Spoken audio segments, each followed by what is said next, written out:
just recognizing that they're humans just like us. Like there's victims of human trafficking aren't there by choice. They're truly victims of really horrific circumstances. And if they get out of that life, they can't get a job or a safe place to live without a clear background check, typically.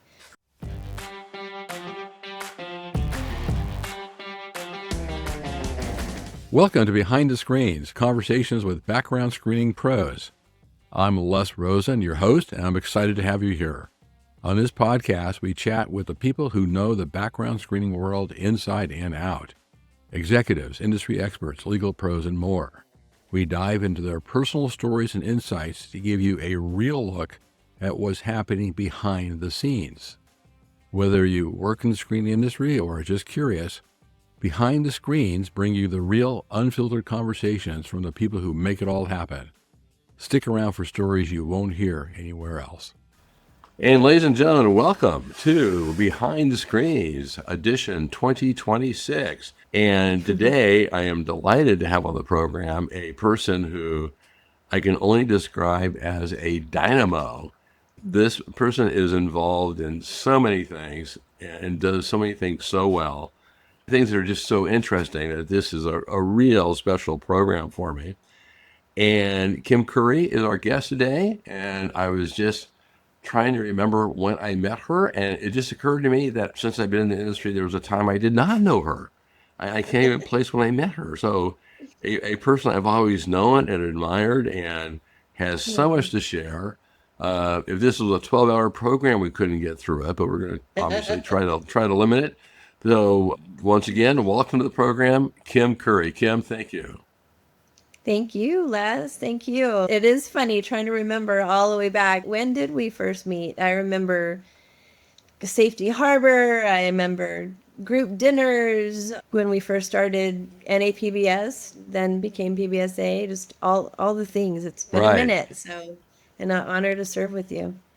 And the reference to Safety Harbor really brings back the memory. That was Steve Brownstein's location after Long Beach that we all went, it predates PBSA and PBS, we all went to Safety Harbor near Tampa before we ended up going to the Marriott. And that was, those were the days. Those were the, back in the good old days, I guess, or whatever days those were. So at any rate, there's so much to talk about. So let's start where we always start. What is your current position in the industry? And also, I will foreshadow the fact that you are one of the leaders in the area of preventing and stopping human trafficking. And I think we all owe you a debt of gratitude for shining a light on that super important topic.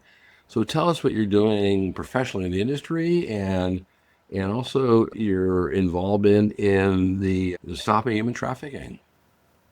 Okay, thanks, Les. So right now I'm serving as Chief Revenue Officer for True Corpus, or a wholesale research provider across the nation. So that's been super fun. It's a great team. And with regard to human trafficking and anti-human trafficking, thank you. Yes, I was exposed to this in, 2006 or 7, I believe. And I'll make it a real brief story, but I volunteered to be a part of a task force. I was a PI at the time because I got my PI license with all that we do. So I was a PI at the time. I love NFL football. And I didn't have any clue about human trafficking. I thought it was over there, like everybody thinks. It's not here. It's not an issue here in the United States. Had no idea. I was working with homeless and domestic violence folks at that time. And I heard a woman present on human trafficking. She had an organization. And I was so blown away at the reality of how it's right here. It's in our streets, it's in our schools, it's on our phones. It's right here in the United States. In fact, the United States is the number one promoter, user, the whole thing. And the United States is right up there with being complicit in all of that. So I volunteered to be on a task force to do research and develop leads to hand into FBI and the local police at the time for Super Bowls. And I did that for 5 years. Every 2 week vacation, that's where I was off to. I took it in February and I went off to wherever the Super Bowl was. And we were sequestered for 10 days. And that's all we did was find online advertisements that looked like they were youngsters, minors. And it was really wonderful to be a part of finding those kids and getting their perpetrators arrested. But it sparked a fire in me. And I didn't realize until the Super Bowl that was in Atlanta in 2019 that my industry and what I did for consumers through helping them walk through expungements or reinvestigating their records, just all of my career, I saw intersected with what I could do for survivors that are coming out of the life. Most of them have criminal records, so what I could do for them is all of my contacts with the national databases is I could submit that expungement record information to all of my colleagues and say, please remove this. And then that would remove the records for them off of their consumer reports, because everyone that applies for a job, applies for a place to live, applies for a loan, a car, or whatever, they're running background checks on everybody. And these were the So records for the victims of human trafficking? yeah, Yeah. because a lot of times the victims of human trafficking are forced to do things, illegal things, and they're busted for it. And a lot of the folks are in jail or in prison, and now they have a record. So then when they get out of the life, and it's a very small percentage, honestly, that gets out of the life, unfortunately. So for those that do succeed in getting out of the life, they usually come with a history of criminal records. So I saw where my career and my passion intersected, and I was able to create an organization called A New Life International. And that's one of the primary things that we do. We do several things, but that's one of the main things that we do, providing a service to survivors. And when we put this online, we'll make sure we'll put the website as well, because you need obviously accept donations and so forth for that good work. That's Thank you. fantastic. Yeah. Yeah. And I mean, it's really interesting because for minors, if you're under 17, if you're being trafficked for sex work or other type of forced labor, it doesn't even matter whether or not it was forced fraud or coercion. It's just that you're under 18. Under 18, correct. So for Yeah. any adult, there needs to be an element of force, fraud, or coercion. And for anyone that's under 18, like you said, that none of that needs to be present. If there's Right. any sex act for money at all, it's immediately considered trafficking. Wow. Well, I think it's fantastic. And I think that you've also, as I said in my introduction, have really put a light on this for the entire industry. How can the screening industry help? So, yeah, that's a great question, and I appreciate that, because a few years back, the CFPB issued a rule that actually amended the FCRA, and it's Title 5, Section 5. Sorry, I'm going to misquote that. It's 5. and maybe we can put that up too, but there's a requirement for CRAs to block information that any victim of human trafficking contacts them about. They have to provide 3 things. So they have to provide their victim determination letter, their identification proving that they're them, and then let the CRA know what information they want to have blocked. And within 4 days, that needs to be blocked. So it's a very timely obligation for CRAs to do that. It's very timely, just like disputes. You get a lot longer with disputes, but with this particular one for victims of human trafficking, CRAs need to follow this rule that was issued by the CFPB. So that any of the CRAs, if you don't have that up already on your website, I'm happy to do that. I provide all that information for free. Happy to walk you through that and get you up to speed on that. Please, I'll defer to counsel. I'm not an attorney, so definitely check with counsel and make sure that everything is cool and good to go. But I'm happy to walk you through any of that. And the other thing is just recognizing that they're humans just like us. Like there's victims of human trafficking aren't there by choice. They're truly victims of really horrific circumstances. And if they get out of that life, they can't get a job or a safe place to live without a clear background check, typically. Right. So our role in that is so important and so critical for them. It's not just a second chance where they messed up intentionally. They, made stupid mistakes when they were a kid or whatever, or committed crimes and then got rehabilitated. These are actually victims. I mean, yeah, this goes way beyond that. Yeah. Way beyond that. And we just really, if people can get that concept and not just, look at the surface of what the situation is and see beyond that it's a human that's a victim. Usually they have children and they need to find a safe place to live and a job that pays more than $10 an hour. Well, and thank you for sharing. I mean, this is a topic where we can spend the entire hour just talking about this topic, and, yes. and you're really on the side of the angels on this one. So thank you. I personally thank you and for shining a light on that. And in the time that you spent on this, have you had the chance to actually talk face to face with victims or minors who have been in this life? Oh yeah, absolutely. I work with survivors almost every day. Wow. So I've got some of the first folks that I worked with and continue to work with were actually sold into the life as infants. So it's really a horrible, people have no idea how deep and wide this problem is. And it's just driven by power and money and how many people are involved and complicit. And even fronts, there's organizations that claim to be helping and anti-trafficking, but they're actually fronts for trafficking.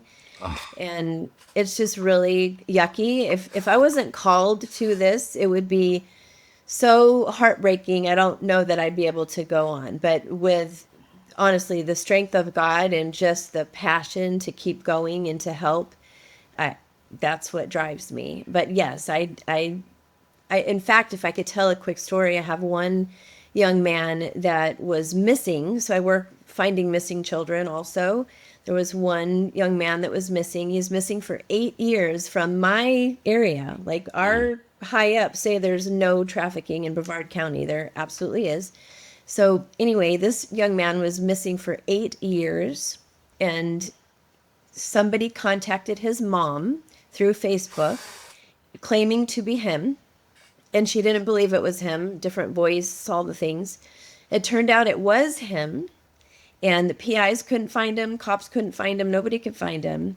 I think it was either Minnesota or Wisconsin that he was calling from, that he was coerced and taken to the other side of the country.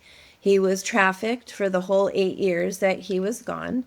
And he had been manipulated and coerced through Facebook. So the online world is such a dangerous place for our kiddos, and one of the things I do is I advocate with folks up in DC.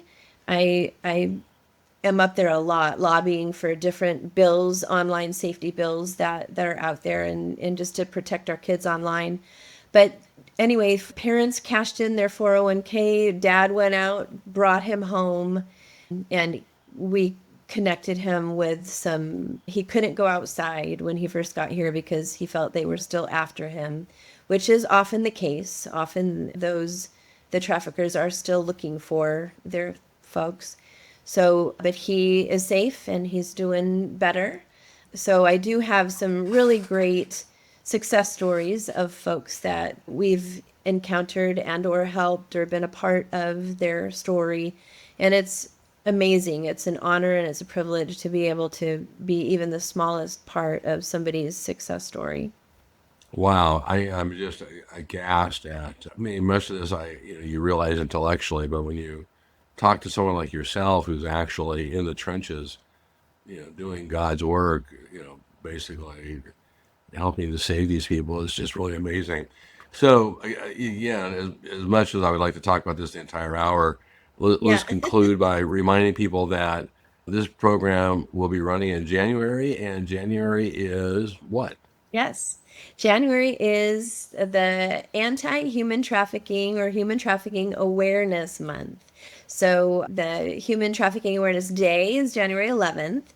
So throughout the whole month, there'll be a whole lot of us that are doing extra stuff to bring awareness, raise funds to do what we do, and educate, train, do all that we can do to just put a spotlight on this crime. And it's really a crime against humanity, and it's modern day slavery for reals. And just, January, we take that month to really shine the light and focus on putting an end to what's going on. Well, we'll put some resources online when we announce this program, and for those that want to contribute and support your work, I certainly hope they do. So, Thank so you. I, on my personal behalf, and I think I'm speaking on behalf of a lot of people. Thank you for your work on this. Yes. It's Thank so you. special to talk about it. So let's move on a little bit. What's been your career path to get to where you are today? You talked a little bit about the Super Bowls, Mhm. that sort of, but in terms of screening world and background, and you mentioned the EPI license, but how did you get from Safety Harbor to where you are today with True Corpus? Well, I can even go back a little further behind Safety Harbor. Always wanted to be a PI. I wanted to be Dantana. I dated myself. So I always was fascinated by that. I'm very inquisitive. I want to know. I want to try to figure stuff out. I'm a solution person. So I got involved with a background screening company in Wrightwood, California, is where I very first started, and saw how much, and this is way back when, saw how much researchers were making at the time. They were making bank at the time. And I said, peace out. I'm in the wrong side of this business. So Mhm. I started my own research company and started doing San Bernardino, California research. I was in the courts doing that every day.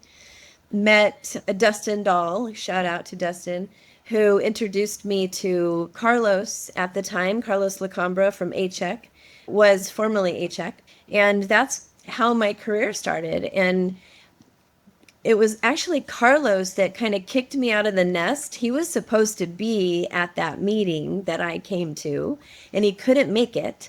So he said, "You're going to go in my place and be on this panel and answer all these questions." And I'm like, "No, I'm not." And he's, "Yeah, you are."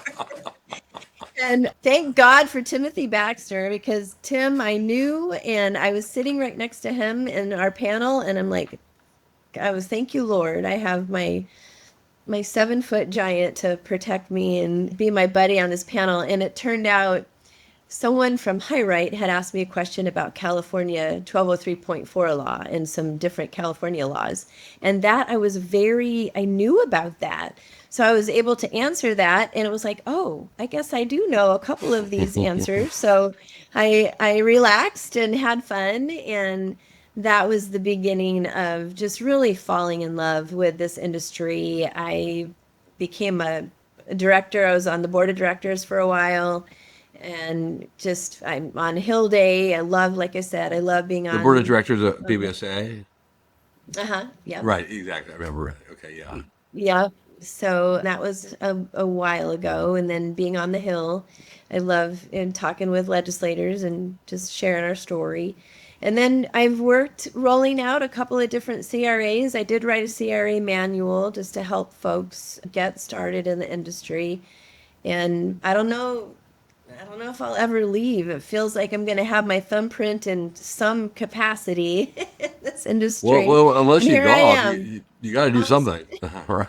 Right. So it's been what, like almost 30 years? I don't know. It's been a long Wow. time, but it really truly feels like a family. You know, when we get together for our conferences, it feels like a family reunion. And I've made some wonderful, wonderful friends and from the colleagues that I work with. So shout out to all my tribe out there. Well, speaking of shout out, we do talk about, ask about mentors or early influencers. And you mentioned Carlos, formerly with HAC and now has his own firm.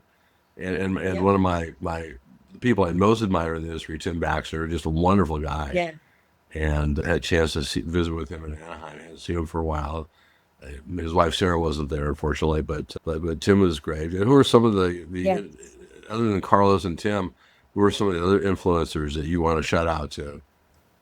Oh gosh, there's so many. I know I'll forget people if I start I know listing. it's like the Academy Um, Awards. I'm like, oh my God, who am I going to Yeah, forget? it was But like, oh my just gosh, you should have a list. Like, I know Patty McGowan, I can shout out because she and I we were PIs at the same time. And we used to tease because we would go to ASIS together, ASIS meetings, and we would call ourselves the girls of ASIS, you know? So it was very male dominated for a long time. And we would just go and cut up and have fun. And so she's definitely an industry friend. Dean Karras is amazing. Oh gosh, I worked with okay. Jackie Laraga for a long time. I don't want to Sorry. put you on the list. Yeah, I remember Yeah, that just now. there's so Those are the old many. days. I mean, Yeah. people will roll their eyes, but at one time, ASIS was quite the place for background screeners. That now it doesn't. Mhm. No one goes there at all. But and that's probably I think where I knew Patty from was hanging out with her at ASIS. So that's fantastic. So what were some of the Yeah, there's early so lessons? many. Obviously, you've been in the industry, and we all learn lots, and we all learn lots of lessons every day. But what's the lesson that really percolates to the top of your mind as being a lesson you'd like to share with all the hundreds and thousands or tens of listeners? However many people are listening. Oh gosh. Well, a couple things I was thinking about. If you're going to get into the industry as a CRA, I love studying the FCRA, which I know I'm one of those weird ones out there that actually loves doing that. But you need to pay attention to that. You know, you need to pay attention to the legislators and the FCRA and what the FTC and CFPB are requiring of us because the plaintiffs bar and there's sue happy folks out there that will take your words and twist them just enough to throw a lawsuit at you and not to scare everybody with lawsuits, but just have your ducks in a row. And what I really recommend is if you can get a hold of the accreditation standards that PBSA has and write your SOPs, write your policies and procedures to match those. And so from the beginning, you're already in line, not only just to get accredited, but you're going to have all your stuff, all your ducks in a row. So if you do have a lawsuit that's thrown at you, you're already ready. You've got nothing will stick. So so compliance is super important. And then the other thing is this industry is not it's about humans. You know, it's not transactional. So my opinion is just please try to remember that they're humans and that it's not to be commoditized. It's really, keep the heart a part of what you're doing and remember that it's a dad that needs to put Christmas under the tree and a mom that needs to put milk on the table, and don't get super overwhelmed with all the things that you need to learn, but know that just take a breath, go slowly. I'm still learning after 30 years, so you're not going to get it overnight, but just remember that we're serving humans in our industry and just give it your best shot. I think it's so wise, and the human factor goes in so many different directions. It's between the industry and consumers because a lot of people forget, and I Yeah, toot this horn all the time, but consumers are really our clients. It may be absolutely. that employers pay us, but legally, morally, ethically, philosophically, we work for consumers, and the human factor. the ACRAs and the way they treat their own people, the way they treat their vendors, the way they treat their clients. It's any direction you go in this spider web of relationships. It really is the human factor. I think it's so important to remember. Thank you. Yes, absolutely. Obviously, with your skills and experience, you can be in any industry you want. I mean, you have that ability to go and do anything anywhere. What about? I think you may have, Well, but what about the screening industry? What has kept you here as long as you mentioned? I think it's because it changes every day. There's always something new to learn. I'm challenged every day, and I see how it plays into helping consumers, and especially with the population I serve with human trafficking. And I love it. I just really had dialed in the beginning and learning the nuances of screening, and it's always something different. So, and it, taps into that PI, like trying to figure stuff out. I do have share a story of one of my biggest screening accomplishments. You've seen the movie Catch Me If You Can, I'm Right? sure. Yeah. So I had a client who said that I was running First Choice at the time, and it was one of our clients. And she said, I want you to be the only one with access to this particular, it was a high level security position. I want you to be the only one that runs this background check. And I asked if I could have my sidekick as the number two, just so I could have make sure I had accountability as well. So there was just two of us that worked this case. Now, this person at the time, he had already gotten the highest security level clearance for highways and byways, all the roads. He was top security guy investigator for that. He had received a presidential award. So on paper, he looked amazing. He had already gotten his highest clearance for bombardier, so that was air. So he now had road, highways, transportation. He had air through bombardier transportation, and now he was trying for train, rail. He was trying to get highest security clearance for rail. Well, I tried to confirm the degrees that he claimed to have, his past experience he claimed to have, past schooling, past all of it. Even he was in the military, like all these different things, as you know, with a full on background check. All I could confirm was that he had gone to boarding school and he had been in the military as a military policeman. And when he got out, he was automatically put into regular police. He could be in, and he didn't have to attend a class. He walked with them, didn't have to do anything to become a cop. But none of his degrees could I verify. So I'm on the phone with him saying, can you just send me your diploma, send me any kind of transcript, send me anything, because I'm sorry, I'm not able to verify any of this stuff. And he got so mad because he's like, nobody else has asked for this and this and that. And I said, I'm sorry, I can't answer for any of them, but I'm sure, I gave him the benefit of the doubt, just send me the documentation. And it turns out that the college that he actually went to was not the college that he had on his LinkedIn. It was a very famous New York college that he claimed to have gone to and graduated from. What turned out was that it was a different New York college and that he graduated from. And he also had listed, like, I'm going to say, I don't remember exactly, it was either Yale and Harvard, say, that he graduated with this and that and the other. But he got certificates for distance learning is what he got. It wasn't, Oh, I he see. didn't Okay. have, he didn't have master's or doctorate or anything. He got distance learning certificates, and one of them he hadn't even finished yet. He was still working on.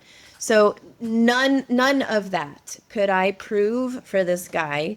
And it turns out that he had passed all these other background checks, and he was a fraud. He was a fraud. And so I had called my client and said, I'm going to tell you, this person is, I couldn't verify anything. And you do what you need to do, but because the high ups wanted to hire him because he looked so good on paper. But I said, I couldn't verify Good for anything. you. So you So saw that right was through it. kind of You one of got through my, it. Yeah. yeah, so that's one of my biggest things that in my career that other than, helping trafficking survivors, but to be able to quote unquote bust somebody that was trying to get away and he would have had the highest security clearance of all transportation in the United States. Oh, And fantastic. so Oh, that's a great thank God story. that the two of us were able to bust the story. So Well, that exemplifies the long-standing saying in the industry, trust but verify. And yeah. the client was trusting. You were trying to verify, and it didn't work out. Oh, that's an amazing Yeah. story. And I got to And be my little PI self. oh, that's fantastic.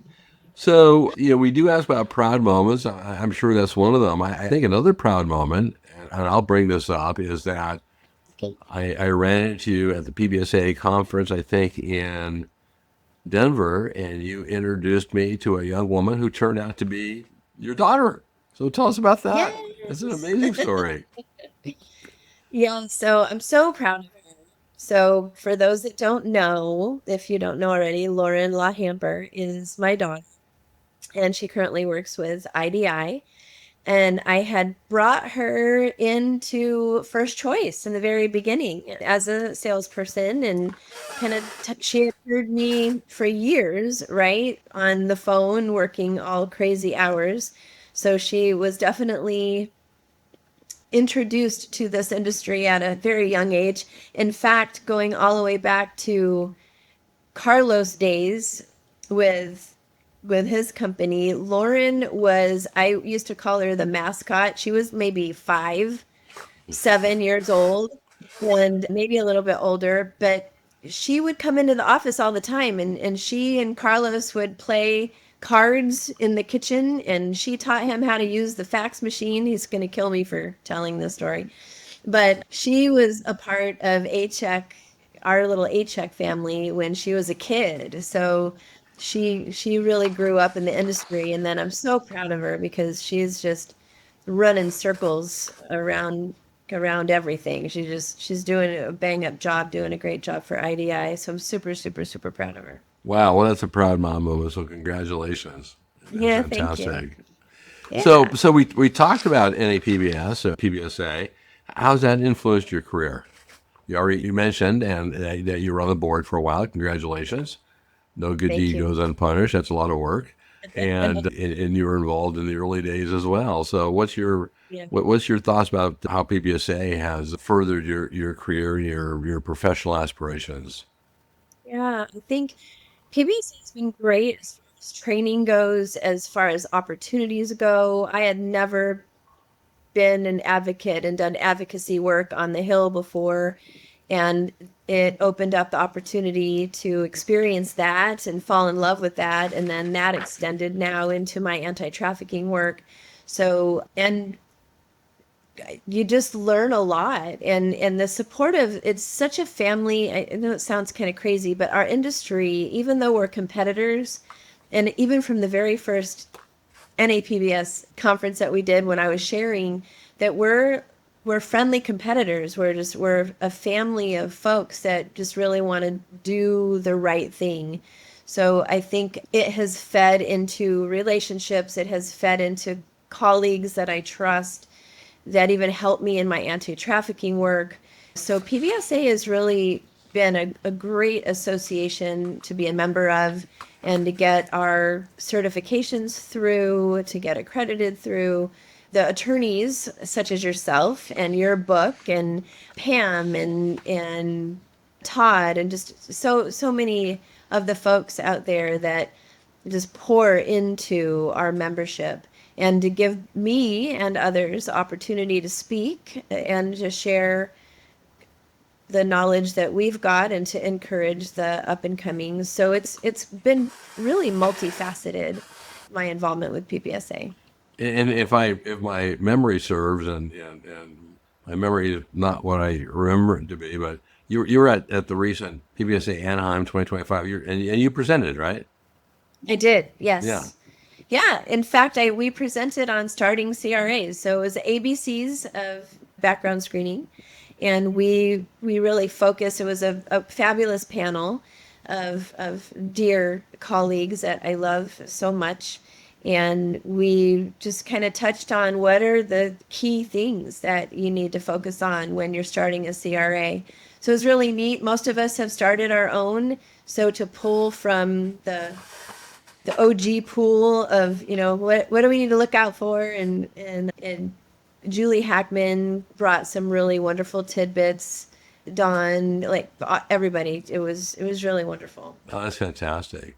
Well, Yeah. I felt like we've only covered, however, half of your career because there's just so many more dimensions to you. So let me ask you about life beyond screening because you're involved in so many, in addition to what you described, other stuff that just Yeah. blows me away. Tell us some about some of that, and what are some of the other things that you're doing in terms of children's books and professorships and production All the companies, and themes. it's just like wow. All right. So I love to learn. I love to experience things. So, and I love to be creative and work with people. So I don't even know, this is going to sound crazy. I'm just going to go down a list, but I was a singer for a long time. I'm getting back into the music. I've written plays and been a part of movies, and producing, and I love it. Directing stage plays is one of my most favorite things. I have written two children's books. They are both available on Amazon, and they're fun. They have messages in both of the books that hopefully are helping kiddos to learn how to face fear and take chances. So that was really fun. I have a third one that I'm working on about just acceptance and just being who you are, knowing your identity and your value. I am now, so I've been going to Life Christian University. I've gotten my master's. I'm working on my doctorate right now, and they've asked me to be an associate professor there. So there's two classes. I'm not there all the time, and so there's two classes that I teach there. Gosh, but I think that's it. Is that it? I don't I know. mean, let's break that down a little bit because is each one of those, if you had only just done one of them, each of them are, so you had a singing and acting past, and I think I heard you say you've written music as well. So that's Yes. fantastic to me. That's just magical. Yeah. You like the direct play, so you have them, Do. I assume, community productions or so forth. Yes. Yeah, Yeah. and that's intense. I mean, that's It's super fun. Yeah. yeah, It's really fun, especially when you're with a group of people that are just talented and just can make it come all together beautifully. yeah. And I wrote an Easter play that I produced that when I was back in Michigan, and the actors were just so fabulous. And I love working with children actors too. I love all of that. I love seeing Yeah. people shine in their gifts. But yeah, it's really fun. It's interesting. Those who know me pretty well know that I love the stage. I love to speak. I love to teach. I love to present. I was a front person for bands for forever. And never in my wildest dreams would I think that I would enjoy singing backup to anybody. Like, I don't want to be a BGV singer. I don't want to do backup. And it was interesting because my very best friend is a singer also, asked me to sing backup for her. And when I sang backup for one of her shows, I realized how freeing and how fun it was actually to not have all the pressure of being the front person, and I could sing any harmony I wanted and just, do my thing. And then as I took roles directing instead of starring in or being a part of the cast and directing and being behind the scenes, coaching the vocalists and coaching in the acting and just watching them blossom. Oh my gosh, it was like a whole new world opened up for me. And I still love the stage. I still love to speak and present and sing and all the things, but I absolutely love to be behind the scenes.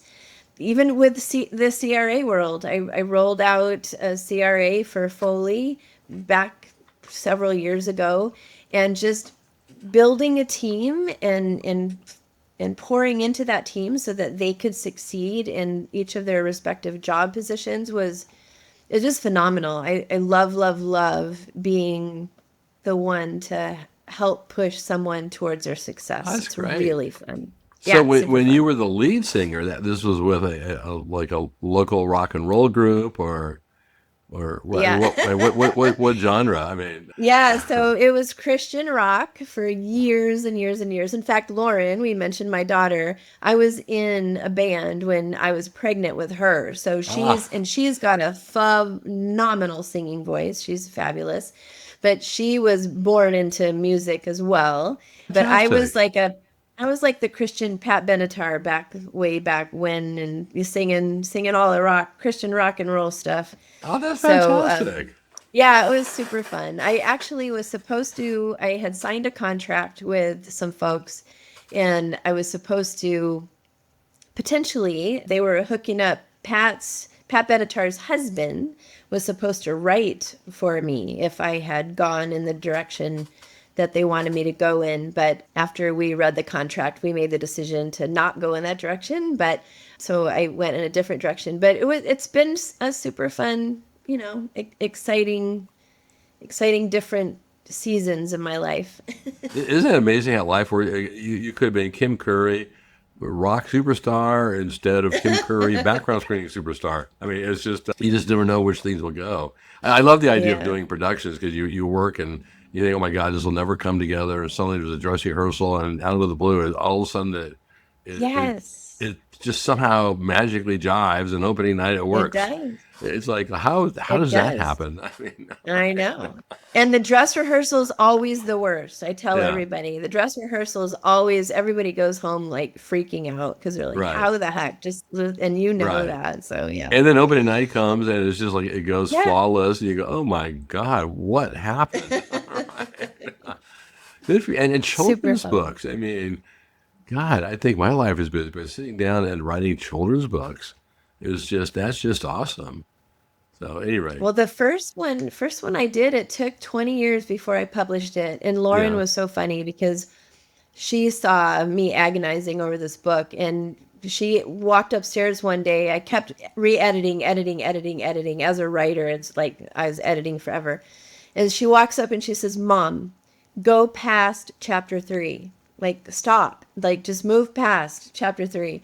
And then another friend of mine said, "Are you done with the book?" "Yes." "Did you find your illustrator?" "Yes." "So you're ready to publish?" "Yes." "So you need to be published by the end of the month."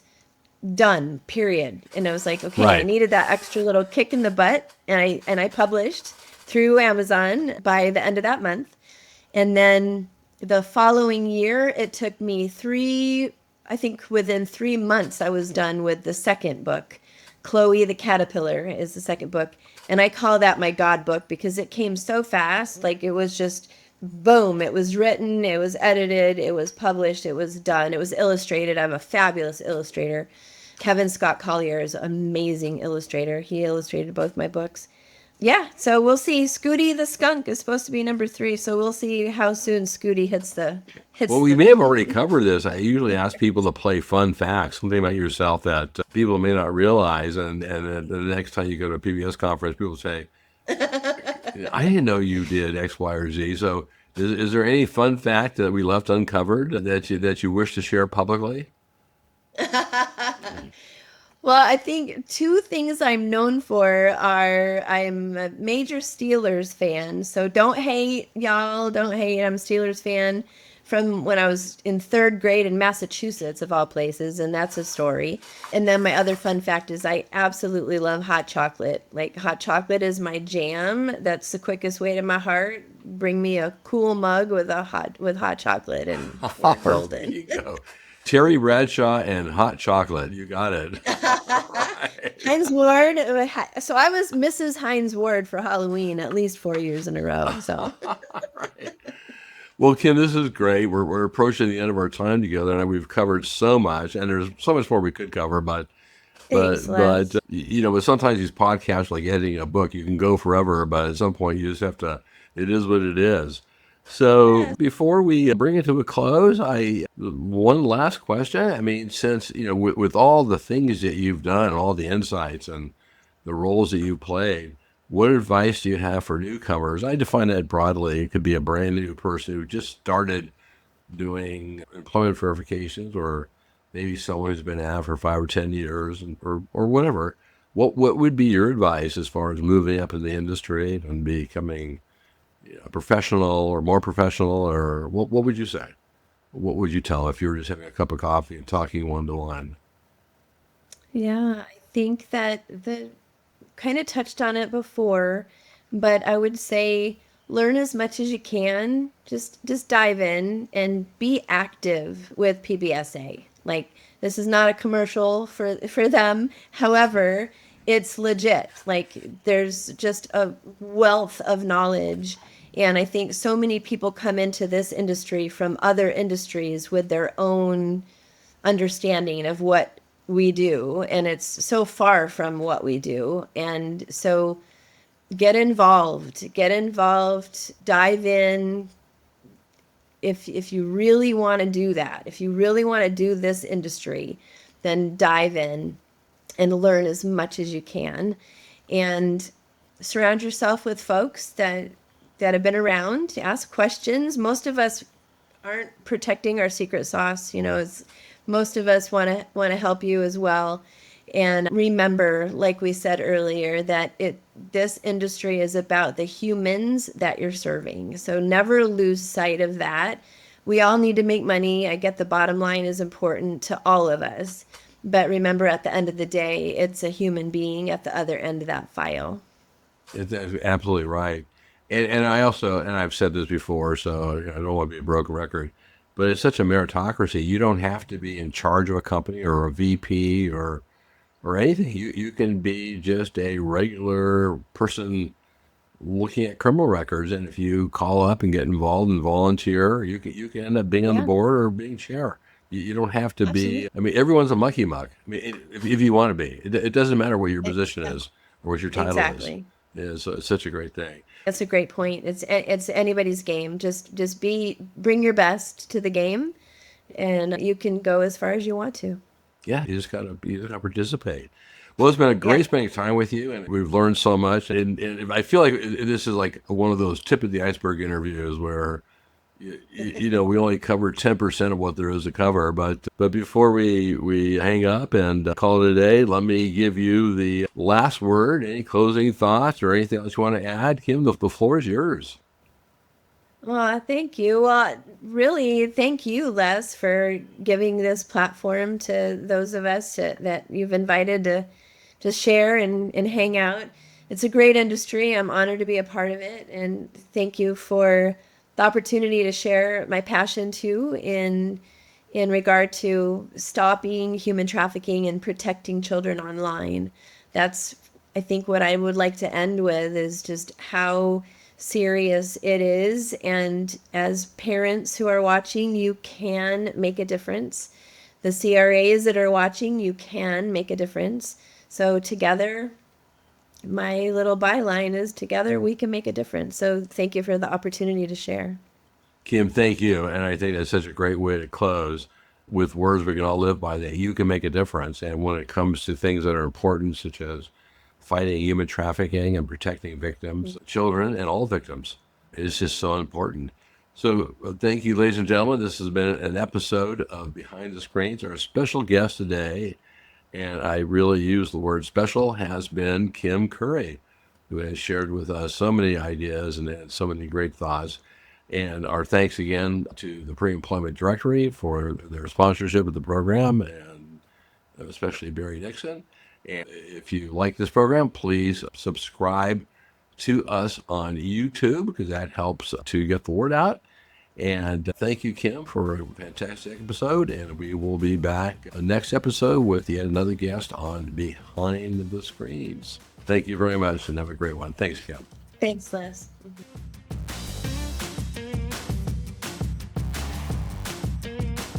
All right, that was yet another wonderful conversation with a background screening pro. If you enjoyed today's episode, don't forget to hit subscribe so you never miss an update. And hey, if you got a moment, we'd love for you to leave us a review.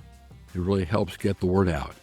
For more info or to catch up on past episodes, or to make suggestions or to suggest possible future guests, head over to our website.